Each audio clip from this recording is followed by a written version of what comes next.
We're here with Dr. John Nolan from the Institute of Vision Research. He's primarily a research scientist with the Institute and a director of the Institute as well. Welcome. You're very, very welcome. I'm very pleased to be here. Excellent. What I'd like to do is ask you a few questions about your research at the Institute. Can you tell us what the research is about? Yeah, no problem. Well, my job is to study nutrition, and primarily nutrition of the eye. And we've been working in this area of research now for approaching nearly 15 years. And when we speak about nutrition of the eye, essentially we're speaking about the pigments in the eye known as the macular pigments, and they're lutein, zeaxanthin and mesozeaxanthin. And our primary questions that we've been asking and answering over the last number of years have been, how do these nutrients affect and support vision in the eye? And not just for people with eye conditions such as macular degeneration, but general eye performance and visual function. And we've had some very exciting publications over the last number of years that have in real time informed the scientific community and the medical community as to how we can use nutrition to support and protect and enhance eye function. A lot of money has gone towards research in macular degeneration. Can you tell us why that is? Well, it's simple. I mean, macular degeneration is a big problem. We cannot afford age-related macular degeneration. The impact of this condition for the patient is dramatic. These patients, they lose their social independence, they lose their quality of life. And this is just a direct cost. When we look at the indirect costs, such as the costs of caring and supporting patients and the links beyond vision to, say, loneliness, suicide, depression, age-related macular degeneration and vision loss is a big problem. So, of course, solutions need to be sought, and the best way to do that is via research and research studies, and that's why investment has been made in this area. What are some of the numbers? Give us some of the numbers that, when we look to the future, the number of people that are going to be afflicted with this disease. Well, we've studied this, and we've studied it in particular looking at our own population in the Republic of Ireland. And, you know, we know that globally, age-related macular degeneration is the leading cause of irreversible blindness. Mm-hmm. Age-related macular degeneration accounts for up to 50% of total blindness. And we know that those numbers are going to increase simply because we're speaking about an age-related eye condition. And given the growing population and given the age in society, the number of people developing age-related macular degeneration will continue to increase. And we need to put solutions in place. We need to look at how we can optimize lifestyle. We need to look at how we can optimize nutrition of the eye to try and impact positively in some way on the incidence and prevalence of age-related macular degeneration. So consumer media has really captured some ideas around eye health and has talked about something called blue light. What is blue light related to the eye? Yeah, I mean, my experience having worked and educating in this area for many years is that when we speak about light and eye damage, and particularly light and age-related macular degeneration, we typically get it wrong because we speak about and we believe that ultraviolet light is the wavelength of light that we need to be concerned with. And if you think of the wavelengths of light, you have your high energy UV, of course that's damaging. Then you have your visible light spectrum, which are the colors of the rainbow, and then you have infrared. The light that we need to be concerned about and the light that we need to protect against is within the visible light spectrum. And that is because it is the visible light spectrum that gets through the front of the eye and to the back of the eye, where it can inflict damage to the important cells that we otherwise require for vision.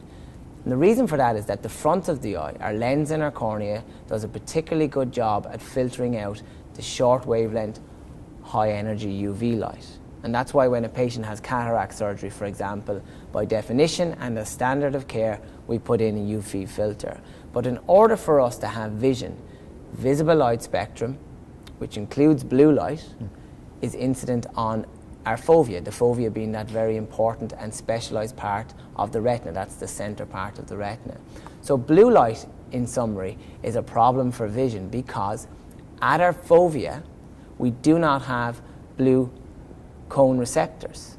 So blue light causes visual confusion. But in addition, blue light has high energy, okay? So this high energy blue light, and over time, if we don't protect against it, will produce unstable molecules, which we call free radicals. Free radicals are unstable because they're missing an electron.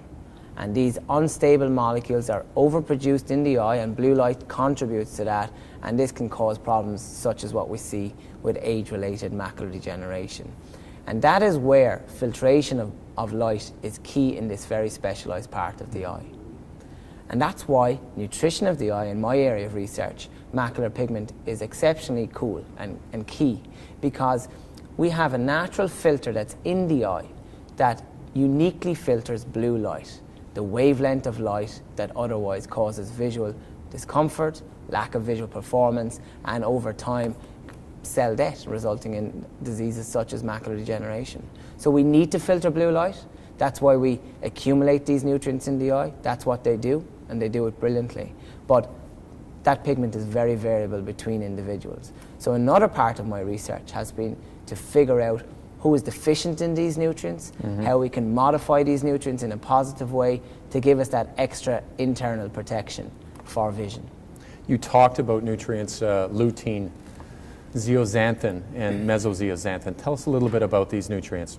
Okay, so these nutrients are part of a family known as carotenoids. And carotenoids are fascinating molecules. They're not vitamins, they're not minerals, they're pigments, and they exist in nature.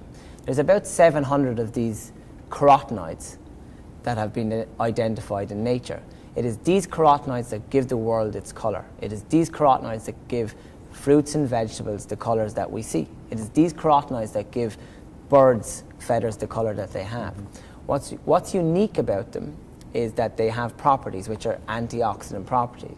So when I talk about free radicals and the damage that can be inflicted on the eye, these nutrients have the ideal antioxidant properties to protect against it. So it's essentially, they can function as sunscreen for the eye internally.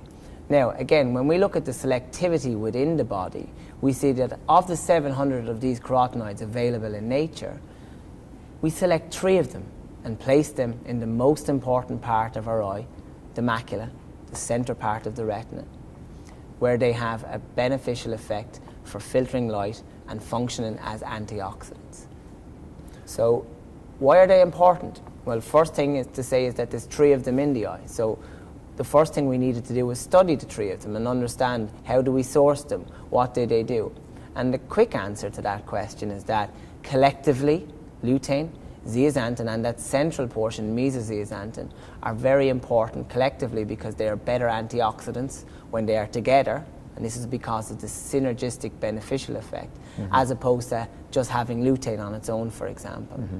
So antioxidant-wise, they're better when the 3 are together, and when they filter light, you get more and optimal light filtration when the 3 are together. So it's quite simple. We have 3 nutrients in the eye. It's important to understand and study the 3 of those and figure out how we can optimize the 3 of those nutrients within the human eye. Surely we must be getting enough of these in our diet. What are some of the issues in getting these into our diet?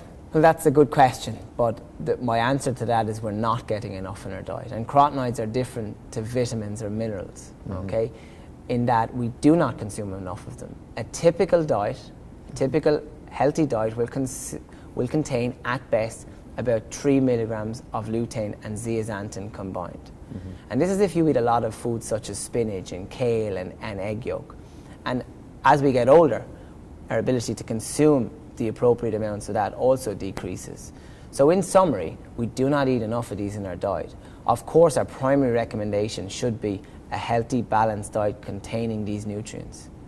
But this is why we've seen such success in clinical trial with supplements. All the patients that we've been supplementing with these nutrients, lutein, zeaxanthin and mesozeaxanthin, have responded very positively in the blood, in the target tissue, the retina, and then the functionality we've been able to measure how that has improved in these populations of interest. So response is very, very good when you use the appropriate supplements containing the 3 carotenoids. Right. Technologies have advanced, and certainly we're picking up on eye diseases and particularly AMD at earlier and earlier stages. Tell us about some of the diagnostic techniques And can you recommend any of these techniques for diagnosing AMD earlier? Yeah, well, one of the opportunities, I suppose, is if we have to understand the potential and the role that macular pigment and these nutrients can play for AMD, we need to understand that their role is in a preventative and a protective role over a person's lifetime. So by definition, therefore, our ability to measure this pigment pre-disease, I believe, is key to impacting positively on reducing the risk of this disease developing. So, in other words, what I'm saying is that we now have tools and technology such as using the macular densitometer that will allow us measure in the living person in vivo the amount of this pigment that they have. And what we can do thereafter, if a patient has suboptimal levels, is make recommendations around diet and around nutritional supplements to help augment and increase this pigment. And this technology, which has been developed by Brown University and Professor Billy Wooten, is used with great success in the clinic setting now, because it's learned from the many studies that have been done in the scientific setting. So there's now clinical devices that optometrists and eye care specialists should and can be using to make these early diagnoses around the nutrient levels. The other opportunity, I suppose, is we should look at visual function here, because what you see in all these conditions, including macular degeneration, is visual function will drop, it will decrease as people start to develop these conditions. And there's now very nice technology that exists which allows us measure contrast sensitivity, for example. And contrast sensitivity is a measure of visual function, which routinely eye care doesn't use, but it should. And one of the recommendations that I make strongly here is that we need and we should be using measures of visual function beyond visual acuity. The international language of visual function currently today is visual acuity. We must look at the sensitivity around that measure. We're looking at 100% contrast. We're looking at black letters on a white background and 12 increments of sensitivity. This is not sufficient if we're to kind of understand and detect earlier what's happening in our patient's vision. So the tools are there. We just need to learn how to use the tools to help us measure visual function, assess macular pigment levels early on in the equation. You talked about supplements, and clearly supplements and vitamins are, on a worldwide basis, are largely unregulated. Tell us what to believe in. Tell us what to believe in from a standpoint of the science behind nutrients and how these get into the body. And this is a good question, because, you know, what does the eye care community do? It looks for the biggest study that spent the most money to try and make recommendations about what we should advise our patients. And obviously the most famous study that we need to make reference to is the ARID study. And the ARID study, the first study, ARIDS 1, has shown, it's provided proof of concept that antioxidants are beneficial in reducing the risk of progression to advanced AMD. However, a criticism of ARIDS 1 was that it did not contain the appropriate antioxidants. It did not contain the carotenoids, lutein, zeaxanthin, and mesozeaxanthin. And with that in mind, ARIDS 2 was developed. And ARIDS 2 didn't contain lutein and zeaxanthin, but it did not contain the third carotenoid that I've been studying in detail, mesozeaxanthin. And in short, what ARIDS 2 has shown is that if you add lutein and zeaxanthin to the intervention, you get an extra benefit in terms of your patient progressing to advanced age-related macular degeneration. The biggest benefit was seen of interest in the patients in that study that had the lowest dietary score to begin with, which is a very important message, because what that tells eye care is that the people in the community with poor dietary intake of these nutrients are the people that are going to do best. And of interest, in the ARIDS 2 study, the patients with the lowest dietary intake were actually most comparable to the general population, because the other patients in ARIDS 2 had higher starting points with respect to their antioxidant intake, because they were already on the original ARIDS 1 formula. So in summary, ARIDS 2, while very, very important study, it was very complicated to interpret for eye care. And the short message and the important message for me is that yes, antioxidants are important, but yes, when focused antioxidant intervention is even more important, and that equals the macular carotenoids, lutein and zeaxanthin. Now, the other important message that I have for you around your question in terms of what has the science shown and what should we be doing, I have been fortunate enough to get to study focused carotenoid intervention for macular degeneration and for visual function. And in short, what the published science has now shown us is that when all three carotenoids are present, you get the best response in your blood. This is a publication by Marr et al. In the British Journal of Nutrition. When all three carotenoids are involved, you get the best response in the eye, and this is published as part of the MOST study. And you'll see this in a publication that's just coming out this month in the journal Retina. And in terms of giving the patient extra protection, again, in terms of progressing to advanced AMD, again, the 3-carotenoid formulation, and we compared that 3-carotenoid formulation to a formulation just containing lutein and no mesozeaxanthin. When you have the 3, you get a better result for your patient. The other thing to make reference to here that's important for eye care is that there's a lot of conversation now about zinc and high concentrations of these nutrients. For example, in Europe, the ARIDS formula at the concentrations recommended would not and is not allowed for eye care. It is not used as a supplement. Some doctors recommend ARIDS-like formulas, but my recommendation is very strong here, and that is if you want to do business with nutrition of the eye, look clearly at what nutrition is in the eye, and that is the yellow pigment, or yellow spot, originally referred to as macula lutea, and that is made up of lutein, zeaxanthin, and mesozeaxanthin. So my recommendation concerning supplementation is a focused effort with these carotenoids. And what we've seen in our trials is this is sufficient to increase pigment and give the patients that extra protection and better functionality. What we know now with certain is that augmenting this pigment improves visual function in these patients.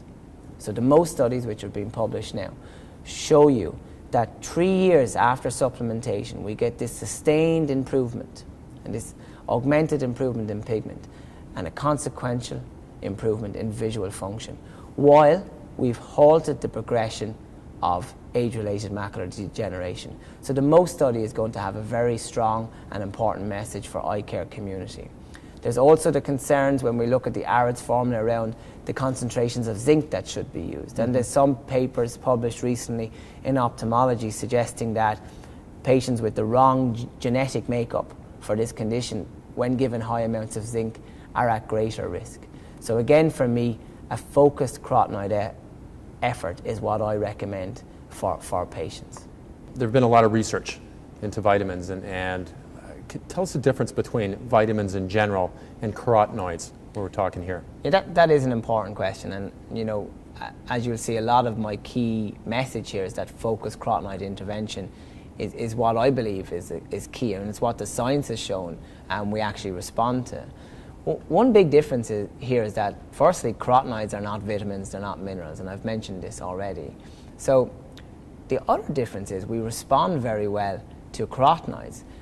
I believe we can get a lot and probably enough of our vitamins from diet, whereas with carotenoids, the concentrations of lutein, zeaxanthin, and mesozeaxanthin in diet is not sufficient to get us to the level we need to be with respect to our macular pigment and with respect to the protection that we can get. So unlike vitamin C, which we're just going to get rid of out of the body, that's a fat-soluble vitamin. That's a water-soluble vitamin.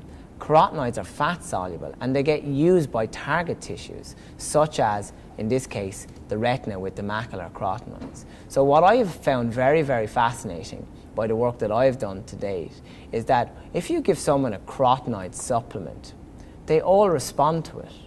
They all use it. It gets taken up by the target tissue. And that tells us something very, very important. I'm very worried about making blanket recommendations with very high concentrations of vitamins just to throw it at a problem such as macular degeneration. What we need to do here is be very focused. We need to look at what the science has shown we can change. Carotenoids can help us change in terms of the protection that we can give our eye. In this case, it's macular pigment. And the other thing to say is that if you take multivitamins and high concentrations of these multivitamins versus just a focused carotenoid effort, you essentially can flood your transport system. The body can only cope with so much of these vitamins and minerals that you can take in. So if we are focused with carotenoids, we can see that if lutein, for example, or zeaxanthin or mesozeaxanthin is a supplement that's used, or a combination, we can see that the body responds to that combination, and very positively so.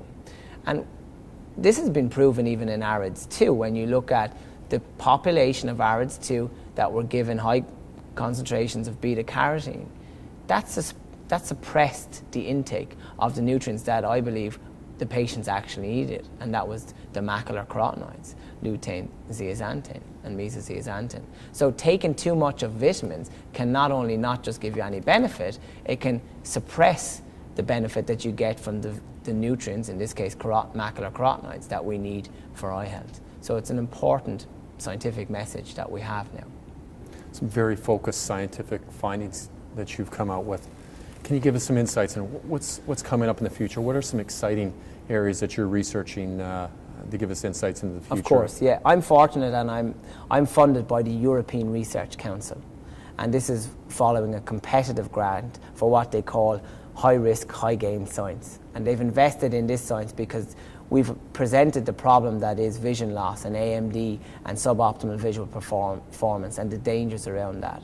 So the European Research Council has looked at all the science from my lab and from others up to now. And we've made a case that we need to kind of do one more very important study around the area of carotenoid nutrition. And this is where we're essentially comparing the formulations containing all three carotenoids, including mesozeaxanthin, versus just an ARIDS-2-like formula. And if the science which is presented to date stands up, which I believe it will, we should see extra and additional benefit when mesozeaxanthin is included in the formulation. Okay? So this I believe to be a very exciting kind of head-to-head trial. This probably will be the last trial I'll do in the area of vision and visual function in these carotenoids. We've been very lucky to have excellent studies from my centre and from other studies across the world. When we look at work done at Brown University, when we look work done at Tufts University with Professor Elizabeth Johnson and Professor Randy Hammond and Professors Richard Bowen and Landrum, there's a lot of really good centres that have contributed to the knowledge that have led us to this point. We now are obliged, I believe, as eye care professionals, to use this science. Failure to use this science is not providing best care for our patient. It is no longer a hypothesis that these nutrients have an important role to play. It is scientific fact.